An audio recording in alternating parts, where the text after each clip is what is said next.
The mind of a serial killer is an abyss, a maelstrom of chaos and disorder, and yet oftentimes strangely serene. Most people have little knowledge of what goes on in the mind of a serial killer. Why do they kill? Is it an addiction that needs to be fed? A compulsion that needs to be sated? Or a hobby that can be dropped and picked up as circumstances permit? Most of us will never know, and that's probably for the best.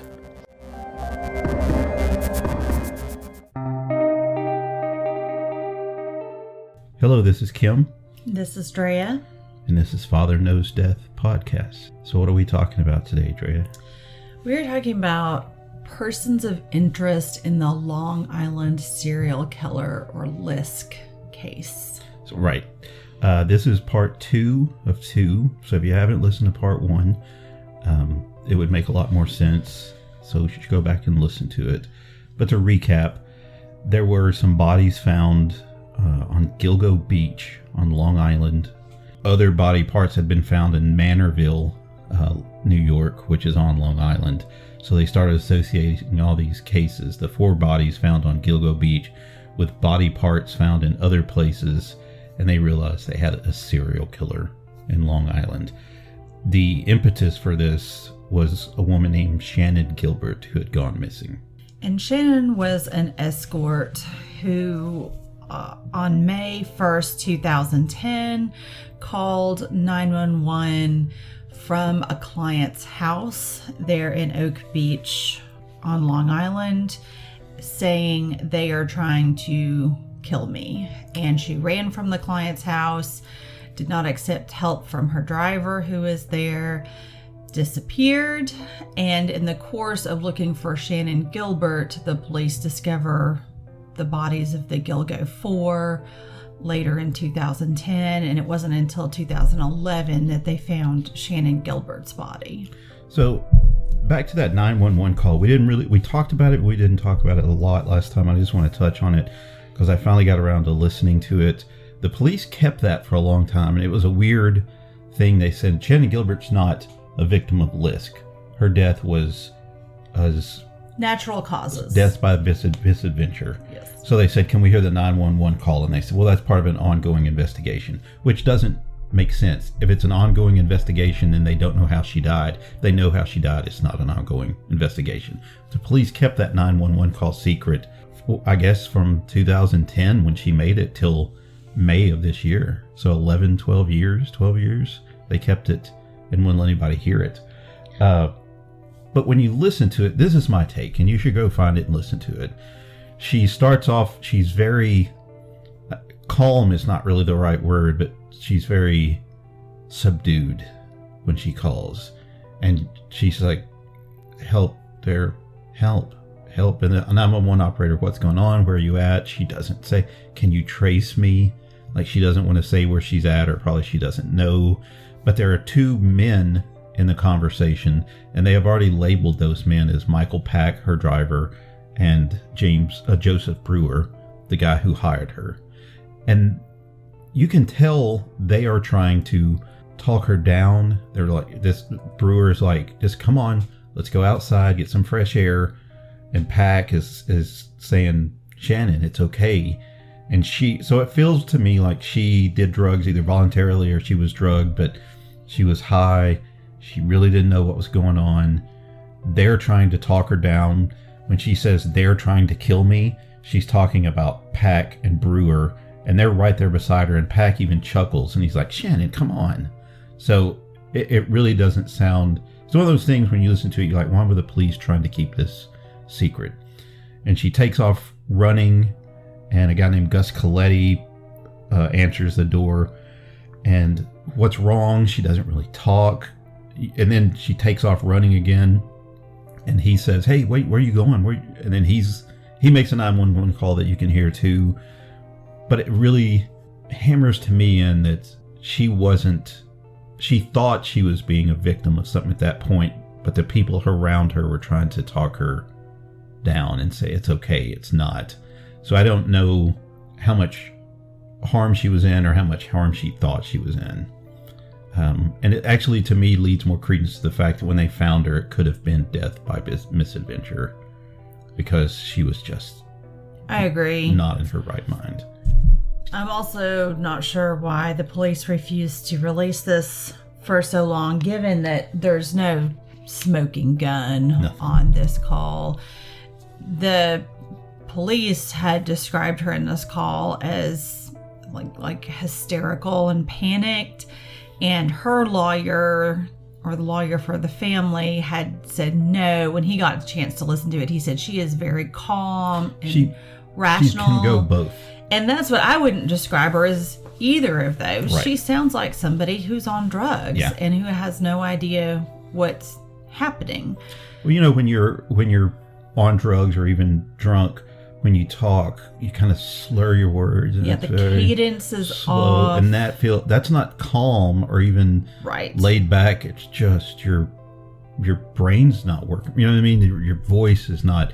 That's what she sounds like, and she's going, "Stop, please, Mike, stop." And you can hear the other voice going, "Shannon, it's okay," or, you know, like, "Come on, let's go outside." And you knew what was happening. He's like, "You took the call." So it feels like she thought there was more going on.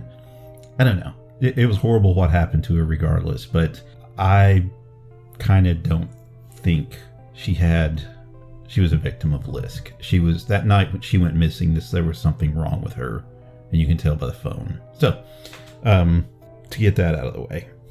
So now we'll move into the main suspects, who they are, and what we think of them. We'll start with a guy named Joel Rifkin, who's not really, people don't think Joel Rifkin was Lisk. You don't hear that a lot.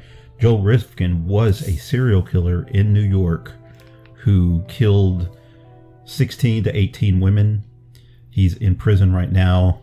He didn't have a license plate on his car. He was pulled over, and they found a dead body in the back of his car, or in the back of his truck.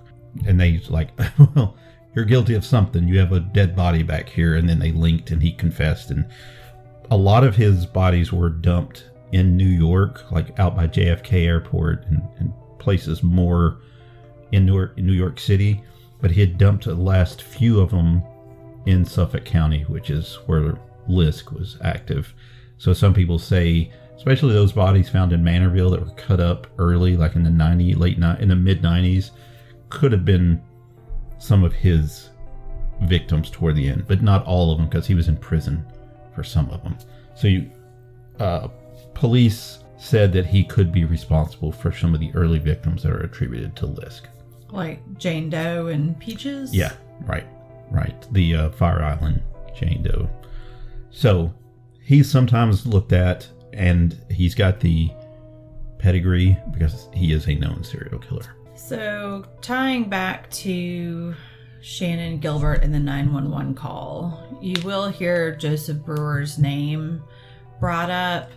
So the conspiracy theory goes like this, that Joseph Brewer had Shannon at his house, and that there were other men there, and they were going to have a party culminating in Shannon's murder or a snuff film, and that for whatever reason that didn't end up happening and she escaped. People say they can hear other men's voices on the 911 call. There doesn't seem to be anything to this. He hired an escort. He's guilty of that. But whether he gave her drugs or not, we don't know. No other drugs were found in his home.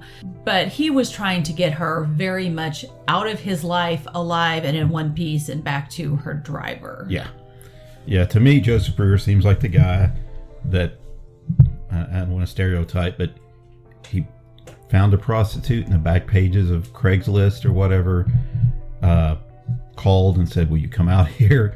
Made a date, paid her money. She got there, she started flipping out on drugs, and he's like, "I don't need this shit in my life." Went and got the driver, Michael, and said, "You got to get her out of here. She's freaking out." To that point where they heard other voices, male voices on there. You can hear more male voices during the conversation, But the thing is, when she left the house and is running, you hear them again, and they've deduced that it was on the call center end. That the other male voices they weren't following her, at that point. So there's only two voices that they know were in the house, and that was Brewer and Michael Pack, who I think Michael Pack was questioned and released pretty quickly, so he's not really a suspect. Right. Again, on that 911 call, he doesn't appear to be. I mean, he's almost to be trying to her. help. Yeah. So Brewer, you'll see his name brought up, but he was cleared pretty quickly because I assume he had alibis for some of the others and a lot of different things. But so next would be the doctor. Yeah, so Dr. Peter Hackett, we talked about him when we talked about Shannon last time. So he was an interesting fella, and he called Gilbert's mother a few days after her disappearance and said that he ran a home for wayward girls, that Shannon had been there, that he had given her drugs to calm her down. Then when police questioned him about this, he denied ever making any contact with Gilbert's mother. Never happened, he said. Then when phone records confirmed that he did in fact make the call, he said, well, okay, yes, I did. But I never had any actual contact with Shannon. Mm-hmm. Her remains were found, again, like almost in his backyard. Yeah. I agree, it's weird. But he's a serial liar. A serial weirdo. Yes. Yeah. Yeah, liar and weirdo. Definitely no evidence that he's violent or a psychopath. Mm-hmm. He did have this one, I think we mentioned it in the last episode, where the Crime Watch Daily camera crew is trying to, he's leaving the courthouse and this camera crew is trying to ask him some questions, and he like dramatically falls to the ground. Yeah, looks like he fakes a heart attack. Be having a heart attack. And then when they say they're going to call 911, he just says, I'm fine, and gets in his car.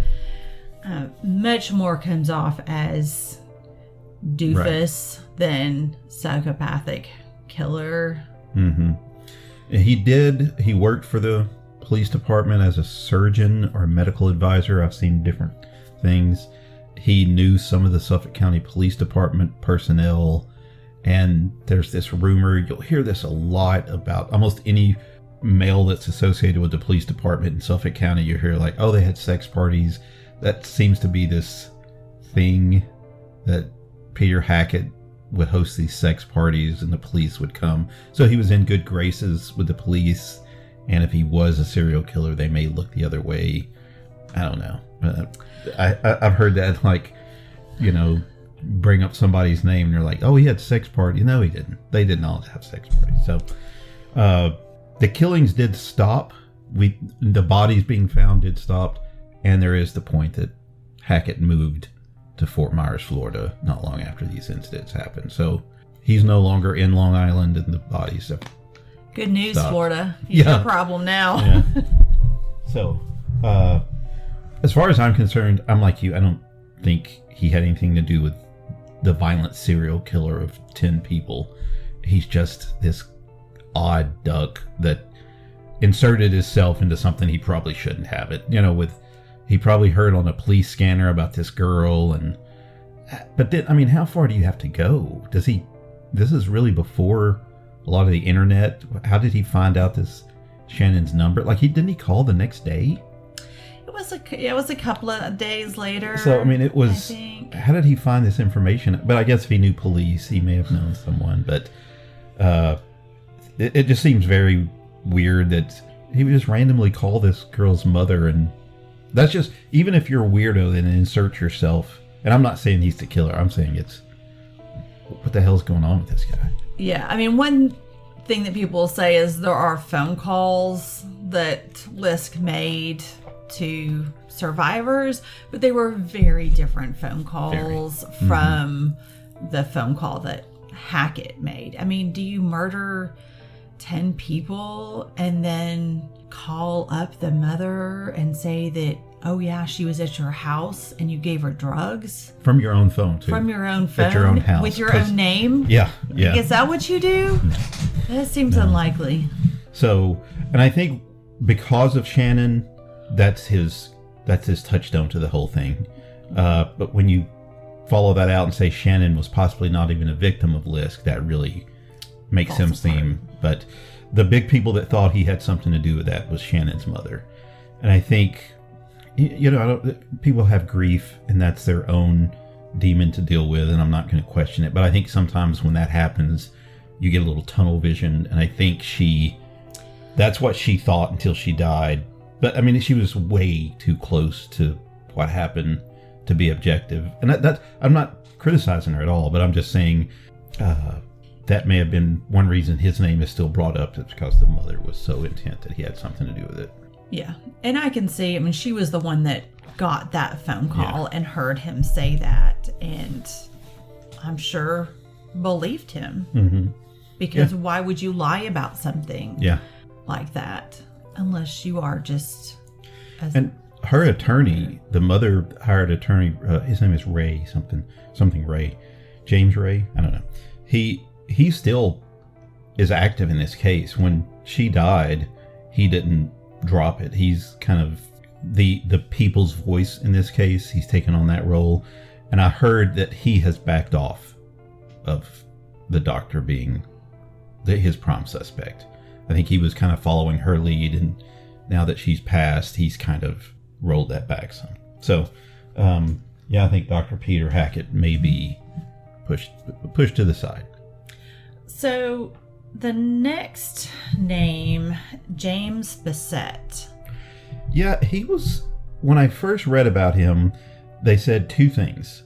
He owned a nursery that had a lot of burlap sacks for whatever they do in nurseries, how they put the plants in those burlap, which some of the bodies, and I think we both found out recently that not all of the bodies wrapped in burlap sacks. There is a connection between the burlap sacks and the bodies they found. He had access to that because he owned this company, and he committed suicide the day after Shannon's, 2 days after Shannon's body was found. So people started thinking that's a pretty big connection. But it's really not. I mean, those two things seem, I don't know, that's not, the connection's not as strong as I thought until I started looking more into this guy. He didn't own a little nursery somewhere and go around and plant flowers for people. He was the owner of this. He wasn't out planting, he had employees. He was rich. He was a really rich guy.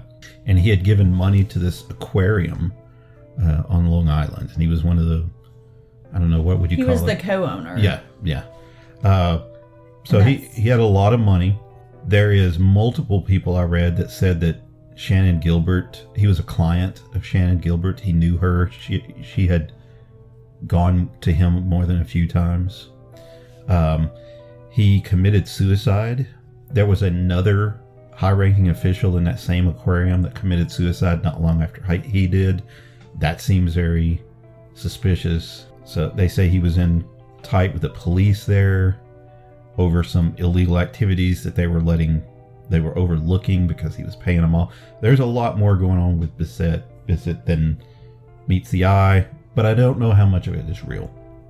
That's what a lot of this gets very much into, these conspiracy theories of they were running a prostitution ring out of this plant nursery, and that he provided prostitutes to the police department. And I mean, this is, as far as I can tell, all completely unsubstantiated. And I'll tell you, if you ran a prostitution ring, you're the person who has prostitutes working for you. Why are you hiring Shannon Gilbert to come in and be a prostitute for you? I mean, it seems like, not to be crass, but he had his pick. He didn't have to hire someone if he had those people working for him, right? So those two things seem oppose. Like, he was a client of Shannon Gilbert, and he also ran a prostitution ring. He didn't do both of those things. So he committed suicide again right after, 2 days after her remains were found. And yes, there are several people that say he was a client of Shannon's. That's a little more, like, at least we have some definitive sources saying that. Yeah. So I do think it's reasonable that he was about to be extremely embarrassed. I mean, he's this wealthy, connected businessman, and he's about to be linked to this dead prostitute. It might have had nothing to do with her. I mean, suicide is complex, mental health is complex. It could have had nothing to do with it. But even if it did, I think it's more along the lines of he was going to be embarrassed. Yes. I think that's probably true. But I'm not one above talking about conspiracy theories. I will bring those up when we talk about this. But yeah, that's Bissett. Yeah, so the next guy, John Bittrolff, and he's in prison for murdering prostitutes. And he'll be in prison probably forever till he dies. So the way this kind of started was when Bittrolff's brother, Timothy, was arrested on just an unrelated assault charge, and they got Timothy's DNA, ran it through a computer, and said, wow, this is almost a perfect match to some DNA we have from these two murders back in 93 and 94. Which, at this point, have never been associated with Lisk. These are not any of the people we've talked about. Yep, these are not associated. And the DNA was so close that they thought this is going to be a very close relative, like they have the same father. They find out that Timothy has a brother. They brought John in for questioning and got some DNA from a cup that he drank out of, or a water bottle. That's what I read. Mm-hmm. And sure enough, it was a match to these murders. And so that's how they got John for the murders of Rita Tangredi and Colleen McNamee. Mm-hmm. And they what was I going to say? We'll block this out. So he was convicted of the murder of these two women who were prostitutes. Venus is back. Venus is, I think she's the mascot of our show now. So the girl Tangredi had a daughter, and her daughter was best friends with Melissa Bartholomew, who is one of the victims of Lisk. That's a pretty strong connection there. And there's also the fact that he killed two prostitutes and dismembered them and left them to be found. He was a carpenter who had access to saws and table saws. He had all the tools, and I've never seen how these women, the reports on how they were dismembered. I mean, there's multiple. I don't want to get too graphic, but clean cuts versus jagged cuts, and I don't know, but that was a big part of it. And there was actually a police officer who said, we think that Bittrolff is associated with one of the bodies we found on Gilgo Jones Oak Beach. So that was Suffolk County Prosecutor Robert Biancaville said that. Mm-hmm. Nobody involved in the Lisk case has ever talked about John Bittrolff in connection with the Lisk murders. And they, in fact, at the time when Biancaville came out and said that, they all were like, no, that's not.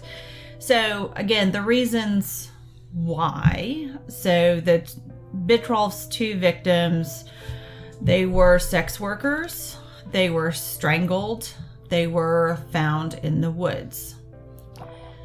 Differences, I don't think they were dismembered. And this was at a time when the victims that we think are Lisk victims, he was dismembering them. So the later victims, the Gilgo girls, were not. But in the 90s, those victims, like Fire Island Doe and Peaches, they were dismembered. These were not.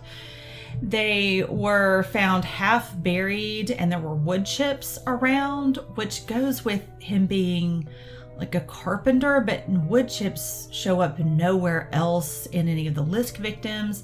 Those early victims, usually there was plastic sheeting or bins of some kind. These remains were not found like that. Both of these women, it said, were found in a unique pose. They didn't say what that was, but that's not something that came up with the Lisk victims. So these two women had a lot of similarities to each other in their deaths, but there were a lot of differences from the Lisk victims.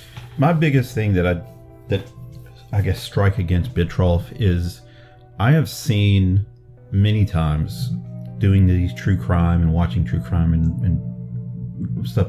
Police, they really like a good suspect.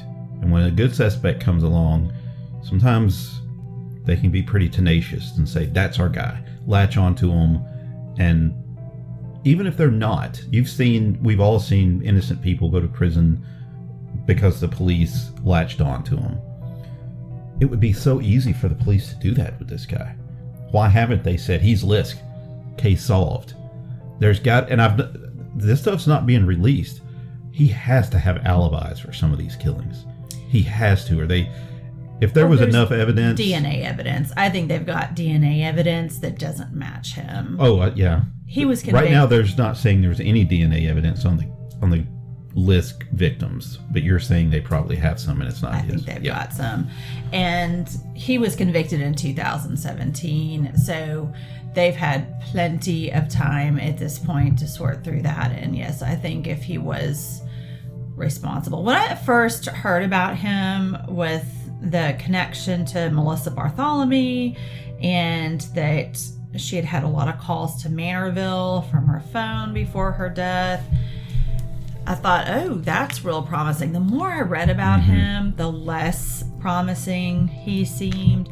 The other thing is, you see that he lived in Manorville, where Jessica Taylor and Valerie Mack were found dismembered. He didn't buy that house there until 2003. So, which was after that, was in the 90s. Yeah, so I don't know. I can't get real excited about him. And if you're thinking, what's the odds of there being two serial killers? I don't know if he'd be considered a serial killer. He killed two women. Again, Long Island is 100 miles long and over 1 million people. There's a pretty good chance, I guess that's sad to say. I didn't mean to say it that way, but statistically, there could be two. A final note, it should be said, he's still proclaiming his innocence. He said that he had sex with both of those women. They were sex workers, and that's why his DNA was on them, but he has denied murdering them. Yeah. And denied having anything to do with Lisk. So, there you go. Yeah. Which leads you to think maybe the cops are being flaky about this, which leads to our next suspect. James Burke. Yeah, he's got... his is... I think for a long time, he wasn't considered a suspect. When you talked about... If we'd have made this podcast, 5 years ago? Maybe 8 years ago? His name wouldn't have been even on the top of it. Wouldn't even have been talked about. There was a young man named Christopher Loeb. There's an entire podcast about this. Unraveled, the Long Island serial killer, and it was released on Investigation Discovery. Alice Linkletter and Billy Jensen did it, and it's 7 parts. Yeah, and they're 30-40 minutes each, so it's 3 or 4 hours all told. Listen to this. Maybe a little bit longer. I think maybe like 5 hours. But Chris Loeb claims that Chris Loeb was a heroin addict, a junkie, and been in and out of jail, and by all accounts wasn't a model citizen. He's out going down the street, checking doors if they were locked, finds an unlocked car, steals some stuff out of it.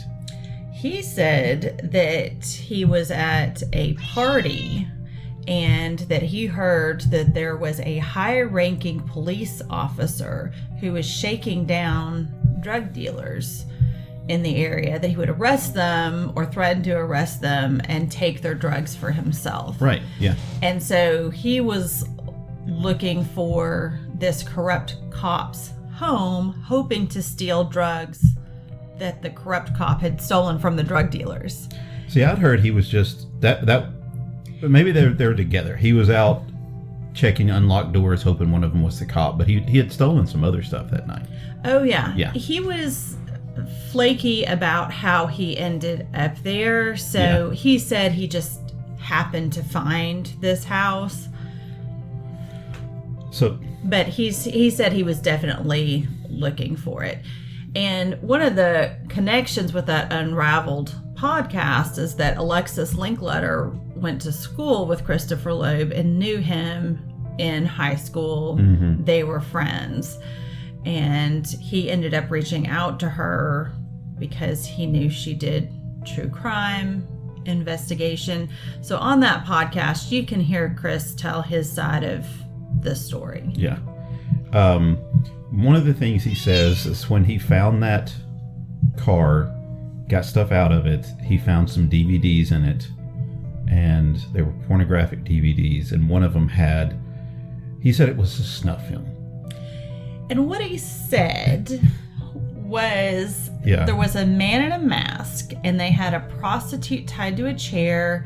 Makeup was running down her face, and she was terrified. And his interpretation was that they were going to kill her, and he shut off the video. So a couple of things. That's not a snuff film. He just assumed that might be what it is. But he said it's a snuff film. But we have no way of knowing if that's true or not because we don't know. 2, he said it was a prostitute tied to a chair. How did he know that? So I'm not saying he's lying because he did tell the truth about some stuff we know he told the truth about. I'm just saying there's inconsistencies and dark spots in his story. The 2 things he said was on that tape or that DVD that's never been seen since, we can't prove. We don't know if it's a snuff film, and we don't know if the woman on there was a prostitute. But the cops came to his house, and one of the cops that showed up was the chief of police, which was odd, of James Burke. James Burke, again, I don't want to go into the entire podcast, but essentially arrested him, brought him back, knew that Christopher Loeb had seen what was on those DVDs, beat him, told him nobody's going to believe you, I'll do to you what I did to those girls, kind of said, confessed to Christopher Loeb that he was Lisk. James Burke said, I killed those women. Again. He said, I'll do to you what I did to those girls. That's what he told Christopher Loeb. I don't even know that he said, I will do. He said, it'll be just like. But semantics. Chris Loeb took it as he was saying he was Lisk. He killed those girls, I'll kill you too. That's definitely how Chris interpreted it. Now, they did say some pretty horrendous things to him. I mean, they beat him. One of the men told Loeb he was going to rape his mother. Mm-hmm. Burke threatened to murder Loeb with a hot shot, a fatal heroin overdose, and said, nobody will ever believe you. I'll get away with it. And why was he so threatening to this junkie? There was a reason that the chief of police was so angry at this kid. And instead of that duffel bag that was taken from his car going into evidence, Chris Burke stole it, should have gone into evidence, Burke took it back. So that's why Chris Loeb stole it. Yes, Chris Loeb stole it. It should have gone into evidence. Burke took it back into his possession. So that's why we have no idea what was on that DVD. Yeah. We've only got Chris's word for it. And James Burke found out that what Loeb was saying was true. which is, I don't know, it seems like a miracle to me that this kid was proven to be right, and the powers that be in Suffolk County did the right thing. Burke was sent to prison. So it took a while. At first, Loeb was convicted of the burglary, and he went to jail for that.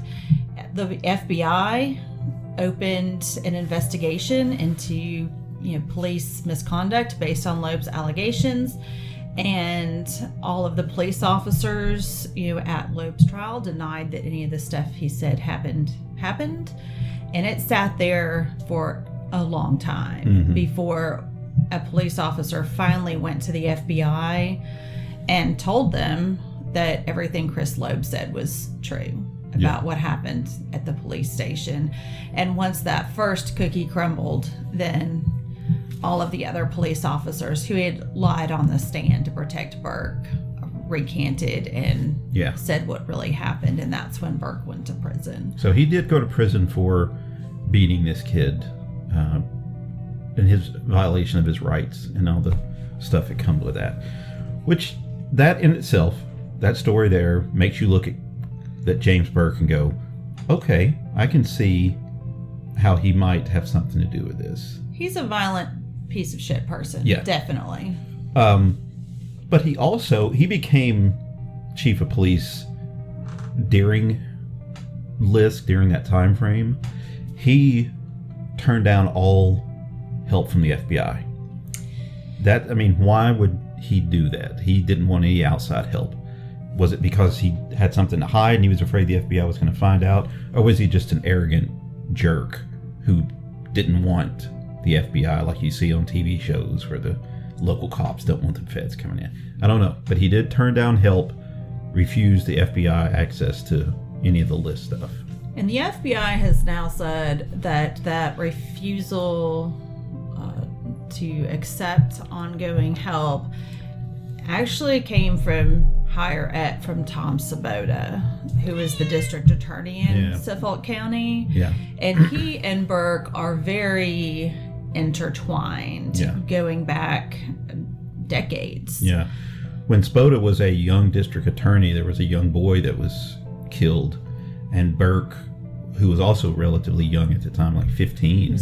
14. Yeah. Was his key witness. Yeah. And it's now people say there's a chance, that Burke lied because Svoboda wanted to look good, so they became intertwined very early.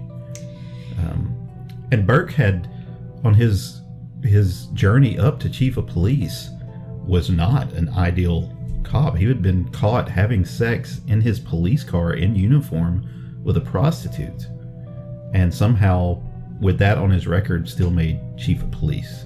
Yeah, so that was in 1995 that the internal affairs investigation that stayed, under wraps for a long time before somebody leaked it. But they substantiated charges that he engaged in sex with a known prostitute in his police car, that he left his firearm and he left her with it, basically, during encounters. He had sex in that vehicle while he was on duty and in uniform. He had illicit drug use with the prostitute. All of this was substantiated by the internal affairs investigation. His punishment, if you can deem that, this punishment was the loss of, I think, 14 sick days he had to give up for this pretty egregious misconduct. And his lawyer for this investigation was Tom Svoboda. Yeah, who was district attorney for there's got to be a conflict of interest, but him and Svoboda go back a long way. And I think they helped each other a lot for them to both get their positions. Burke was a lifelong bachelor who not only had sex in his car with a prostitute, but was known to associate with prostitutes. That's that's what he did. Again, to the sex parties, this one seems a bit more substantiated, that Burke would go to these parties and there would be prostitutes and drugs there. There's a woman in that podcast that talks about an encounter with Burke. Leanne. Mm-hmm. And so she's an escort now, but at the time of her first encounter with Burke, she says she had not ever been paid for sex before. But Burke assumed she was a prostitute, and they went in the bathroom and then he threw money at her and called her a whore, and and she thought it was a consensual sexual encounter. I mean, she was not saying that he forced her to do anything, but she didn't realize that it was he assumed she was play. a prostitute. Yeah. Yes. But it did lead her into, she said that was the impetus for her becoming a prostitute, was that night with Burke. So Burke he's just something. I don't know. Yeah. He's out of prison now, and has not talked to the police, to the reporters, to anyone at all. Yeah, he was released in 2019. Now, there's really no evidence connecting him to the Lisk murders. No. You definitely have to get into like cover-up territory, and there's some evidence for cover-ups in that, Tom Sabota, he also was convicted in 2019 of conspiracy to cover up Burke's assault on Loeb. So yeah, there definitely are people in Suffolk County covering up for violent crimes. Yeah. That's proven. But covering up for a serial killer, that's conjecture at this point. Yeah, it's one of those things. I feel like if some of the police officers would come forward and say, yeah, Burke did beat that kid. That happened. Even after the fact, after they said he didn't, they came forward. Something was eating away at them. They had some kind of conscience or something. If they would do that, I just don't see too many people keeping a serial killer. Now that he's fallen from grace. It's one thing if you know something and it's about your chief of police, but what's the harm in saying something now? Now he still probably does have friends in high places, and that could dissuade some people from talking, but I do think that if people out there had more to share other than he's a violent, misogynistic piece of shit, that I think they would be probably sharing that. So I think he's a fun suspect. It seems cool to say the chief of police covered a lot of stuff up because he was killing prostitutes. But despite what, I just don't feel, it seems too much. So Burke, the case where Burke worked for at 15 years old, what was that about? So this goes to just misconduct in the Suffolk County Police Department and Tom Sabota as a whole. So John Pius Jr. was 13 years old when he was killed. He told his parents he was going to meet a friend, and he was discovered the next day. He had been pretty brutally killed. And the police officers ended up arresting a total of 4 boys. They were teenagers at the time that the murder was committed. They got one of those teenagers into the police station and extracted a confession from him. And I say extracted because at the time, the Suffolk County Police Department had a confession rate of, I've seen 90% and I've seen 97%, which is obviously... That's statistically way too high. Yeah, no police department has a 90% confession rate unless they're using very unsavory tactics. This was a underage individual. He didn't have his parents present. There were so many things they did wrong. The investigation, if you can call it that, was just mired with problems. The 4 boys were convicted and sent to prison for the brutal murder of this 13-year-old. And the community was very divided at the time on whether they were guilty or innocent. There have been definitely other adults, person of interest in the case that were never really followed up with. And the young men have had retrials, and including very recently. I mean, this is still ongoing. And when did this happen?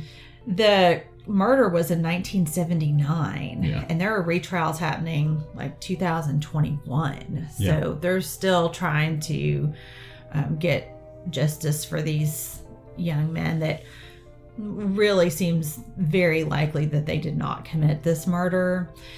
So James Burke was at the time a teenager himself and a low-level drug dealer and burglar.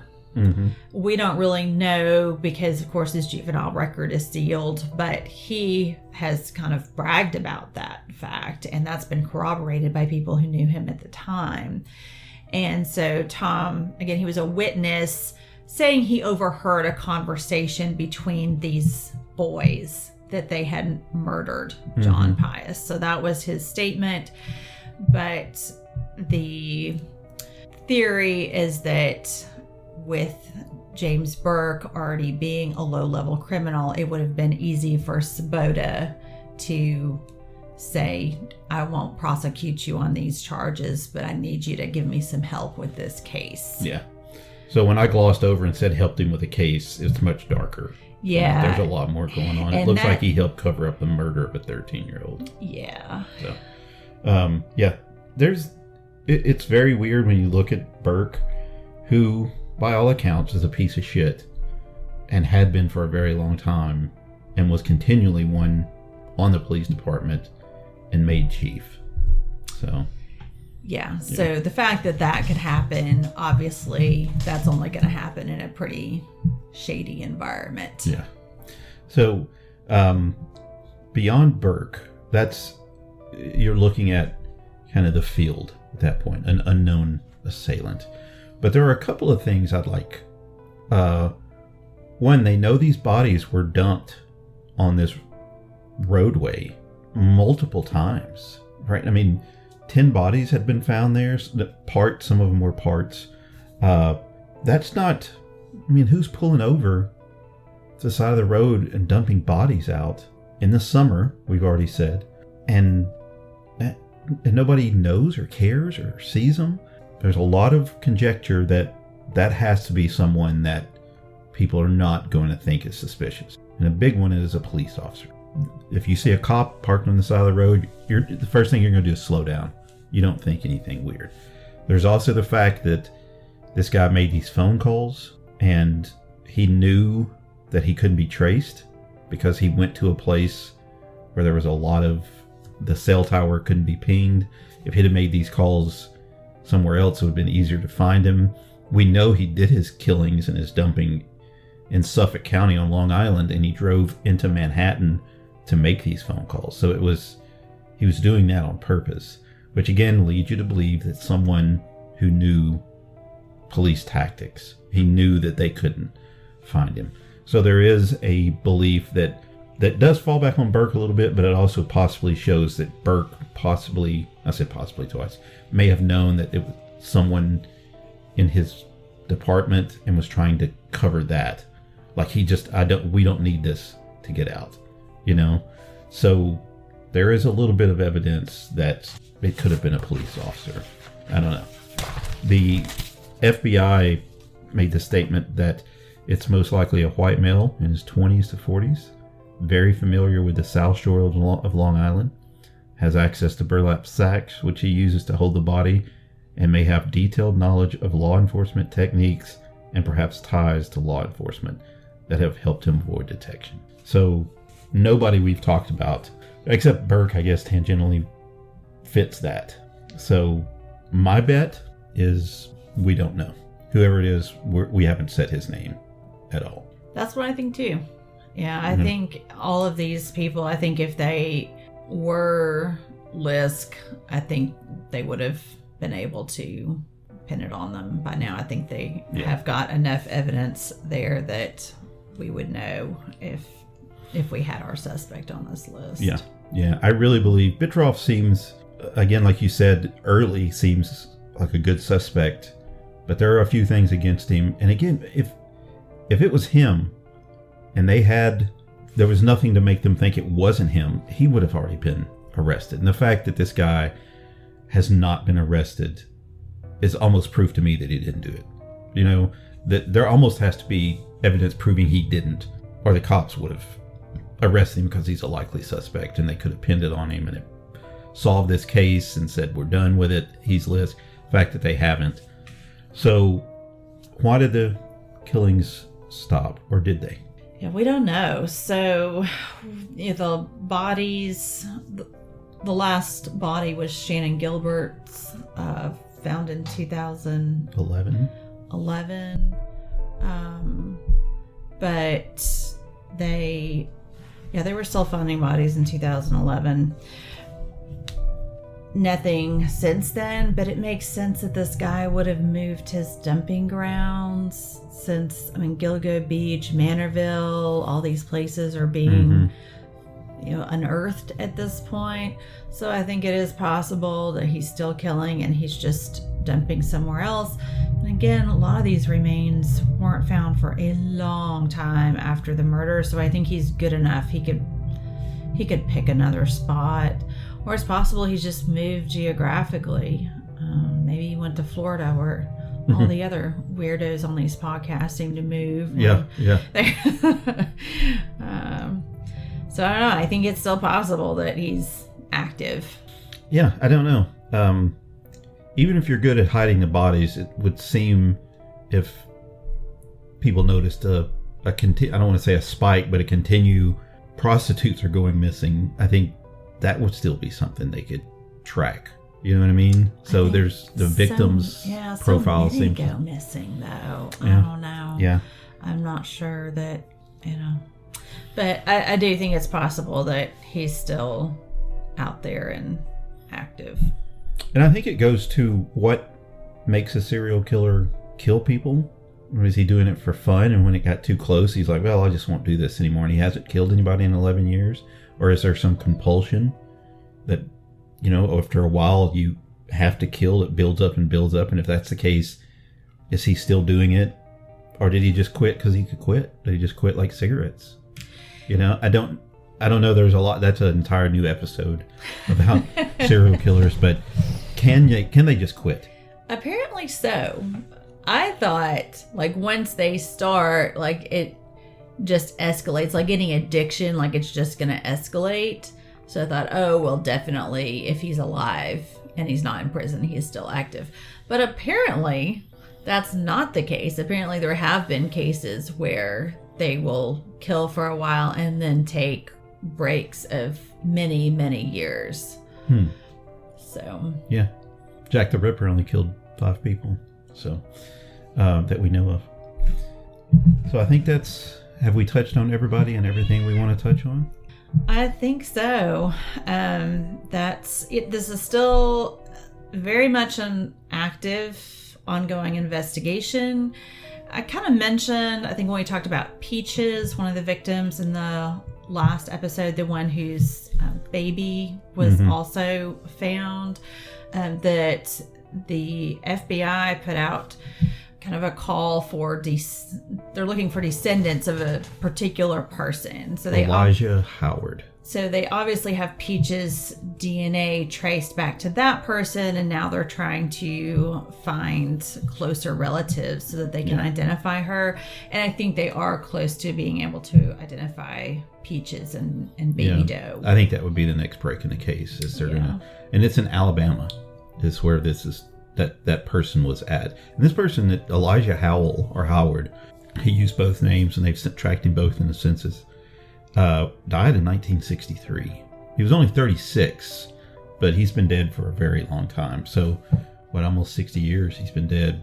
But they suspect that was her father or grandfather. But I've also heard it's more distantly related.